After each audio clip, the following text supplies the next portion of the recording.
तो गुरुजी ने उस लड़के को 4-5 मंत्र बता दिए कि कोई हिंसक जानवर आश्रम में आएगा तो इस मंत्र को फूंक देना, भग जाएगा।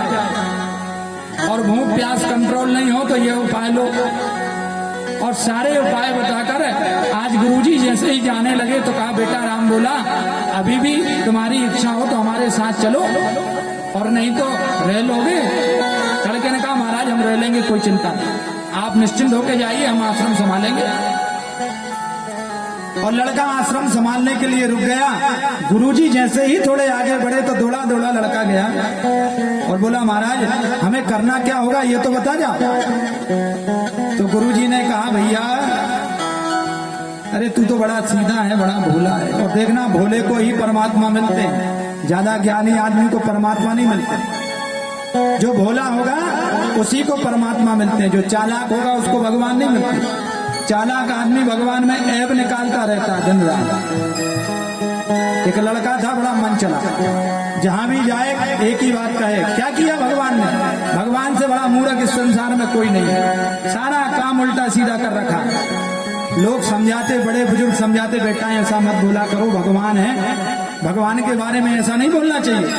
उसने कहा, एक काम बता दो जो भगवान ने आज तक सही किया। सारे काम भगवान के उल्टे हैं, हम दावे से कह सकते हैं। लोगों ने कहा, कैसे हैं उल्टे? सुनना ध्यान से माता। कहा, अच्छा एक बात बताओ, वहीं बैठा था, कद्दू की बेला छिचल रही थी और आम के पेड़ के नीचे वो बैठा था। वहीं कहीं कछवाड़ा होगा, कद्दू की बेला लगी थी, कद्दू लगे थे। तो बोला, अच्छा एक बात बताओ, कि ये कद्दू की बेला देख रहे हो? हाँ देख रहे भैया। कहला, कितनी पतली बेला है, इतनी पतली, हाथ लगाओ पैर का अंगूठा लग जाए तो खड़े जाए। हाँ, कि इतनी कद्दू की इतनी पतली बेला में इतना बड़ा फल लगा है, ये मूर्खता है कि नहीं है?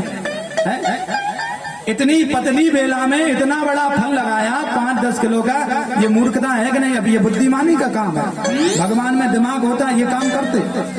अब लोग चुप हो गए। उन्होंने कहा, यार बात तो सही है, कद्दू की बेला पतली, फल इतना बड़ा।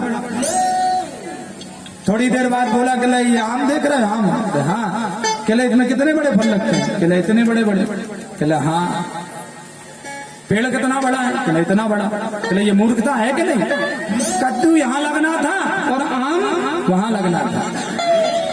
अब लोगों ने कहा, यार भाई बात तो सही है। बातचीत करते करते करते करते आम का ही सीजन चल रहा था, तो वहीं बात करते करते 4-5 लोग लेट गए और भगवान की ऐसी कृपा हुई कि एक आम टूटा और जो कह रहा था उसी की नाक पे गिर गया। अब जब नाक पे गिरा तो नाक सूज के इतनी बड़ी हो गई। तो एक दादाजी बैठे थे, उन्होंने कहा, क्यों बेटा, कद्दू लगा होता तो क्या होता? आज तुम्हारा गोविंदाय नमो नमः हो जाता, शाम को तैयारी हो जाती, चला चली। तो बेचारा, तो ऐसे व्यक्ति भगवान में ऐब निकालने वाले तो घूम ही रहे हैं। उनका काम ही है कि भगवान ने क्या किया, सब कुछ उनने किया।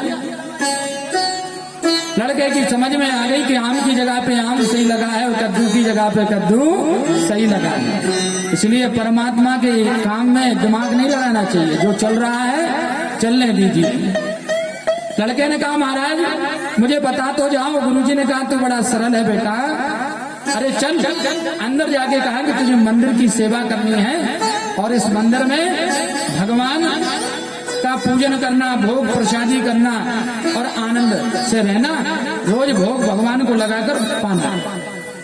बोलो वृंदावन बिहारी लाल की। लड़के ने कहा, महाराज हम सब सेवा कर लेंगे, लेकिन एक बात बताओ, ये जो भगवान बैठे हैं इनसे हमारा रिश्ता क्या है?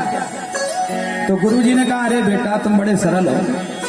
गुरुजी हाथ पकड़ कर ले गए और लड़के को मंदिर के सामने खड़ा कर दिया और कहा, बेटा ये जो बीच में खड़े हैं धनुष बाण लेकर, ये तुम्हारे पिताजी हैं राम जी। लड़का खुश हो गया। लड़के के मन में भाव आया, जो माता पिता मुझे छोड़ के चले गए, आज मुझे मेरे पिताजी मिल गए। बड़ा खुश हुआ और बोला, गुरुजी ये बाएं भाग में कौन है? उन्होंने कहा, भैया ये बाएं भाग में जो खड़ी हैं ये तुम्हारी मैया हैं, मैया सीता मैया। अब तो लड़का और खुश हो गया, अरे वाह, अब तो पिताजी भी मिल गए और मैया भी मिल गई। थोड़ा आगे, महाराज ये दाहिनी तरफ कौन खड़े हैं? उन्होंने कहा ये तुम्हारे चच्चा हैं लक्ष्मण जी। कल हम गांव में गए तो राम जानकी का मंदिर है और राम जी हमारे आराध्य हैं। अब देर हो गई थी, हम जा नहीं पाए। हमें रात से इस बात का बड़ा दुख है कि हम भगवान के दर्शन नहीं कर पाए, लेकिन कभी कभी परिस्थितियां ऐसी होती हैं, कभी योग बना तो उनके दर्शन भी करेंगे। सीता लक्ष्मण जी के कहा कि ये आपके चच्चा हैं। लड़का और खुश हो गया। नीचे बैठे थे हनुमान जी ने कहा ये कौन है?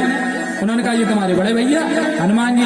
लड़के ने कहा फैमिली हो गई पूरी, गुरुजी जाओ, अब हम कर लेंगे अपने हिसाब से। गुरुजी चले गए और लड़का भगवान की सेवा करने। अब सुबह हुआ तो लड़के ने स्नान किया, स्नान ध्यान करके बढ़िया भोजन बनाए, जैसे बेचारे से बने कच्चे पक्के भोजन बनाकर भगवान के सामने रख दिया और कहने लगा खाओ महाराज भोजन।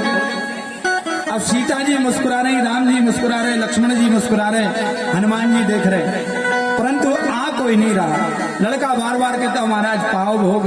अरे राम जी पिताजी आइए, माता जी आइए, चाचा जी आइए। दोपहर हो गई परंतु भगवान नहीं आए। लड़के का मन टूट गया। फिर विचार किया हो सकता है कच्चा पक्का बन गया हो, तो फिर गया बेचारा, स्नान किया, फिर डबल से भोजन बनाए और भोजन बना के रख दिए भगवान के सामने और कहा अब पाओ, अब हमने अच्छे से बनाए हैं, बहुत भाव से बनाए हैं, परंतु भगवान ने भोजन नहीं किया। सीता जी को दया आ गई। सीता जी ने कहा देखो कितना सुकुमार बालक है और हम चले। भगवान ने कहा परीक्षा कर लो, पहले जरा रुक तो जाओ, चलना तो है ही। शाम हो गई, लड़के को बेचारा भूख के मारे तड़पने लगा। विचार किया, फिर स्नान किया और फिर भोजन बना के लाया।